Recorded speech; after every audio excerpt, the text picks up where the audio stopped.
I read your story. What are you doing in here? It made me feel thrillingly horrible. A lot of people are saying this movie is scary or it's horror, and I think that part of that is just because of Shirley Jackson. But I was wondering, what part of this movie is scariest to you? Because there are certainly some psychological twists and turns that are a little scary. Yeah, leave it to AV Club to ask a very intelligent question. As Shirley, for me, is that Stanley is not going to like that story that she's writing. I mean, that's probably the scariest thing about what she's going through for me, that she's going to write this book and he's not going to like it.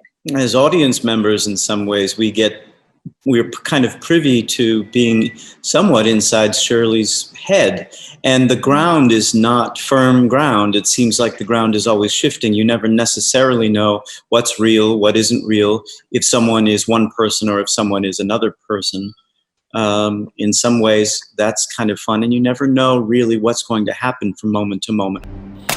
I feel like we're in the Scottish play, on the verge of madness. What will happen? The power dynamics in the marriage are interesting too, or just of the time. How do you think Stanley and Shirley sort of operated together? They relied upon each other implicitly. They were passionately in love with each other.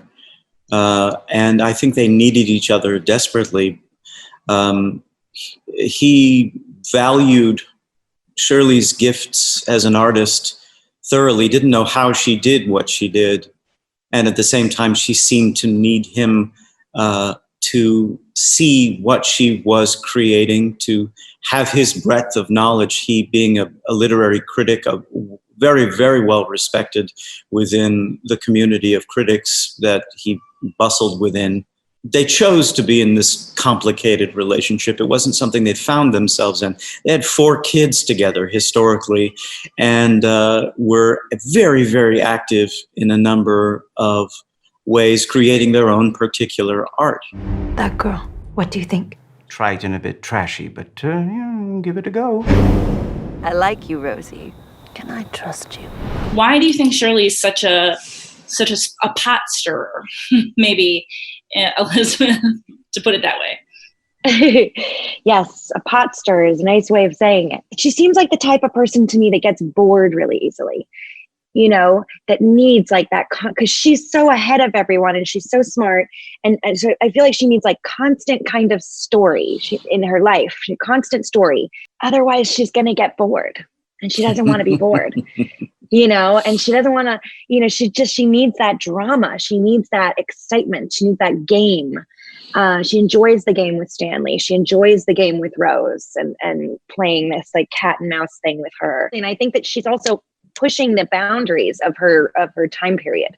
You know, she's pushing the boundary, and both Stanley and Shirley are. Whether or not you agree with the setup of their marriage, which I'm not sure I could do, but they both agreed to it. And I think part of the reason Shirley did is because she knew Stanley was going to go cheat on her anyway.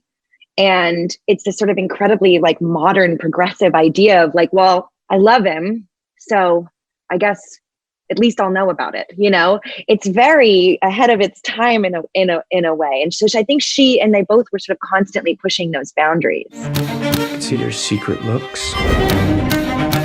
Freud would have had a field day. I'm counting down from 3. 3, 2, 1.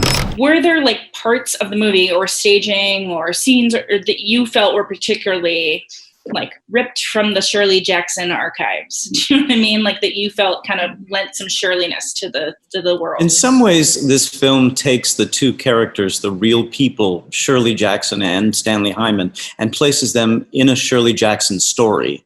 So in some ways, we become subject to what she's thinking, what's going on in her head. As I think I mentioned, the ground beneath their feet is not solid ground, so you never quite know what's going on.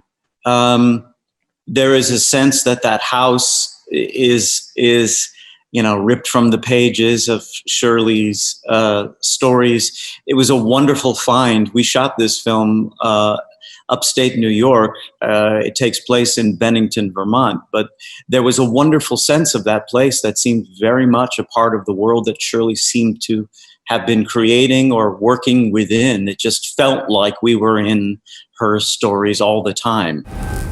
What becomes of your dear heroine? What happens to all lost girls?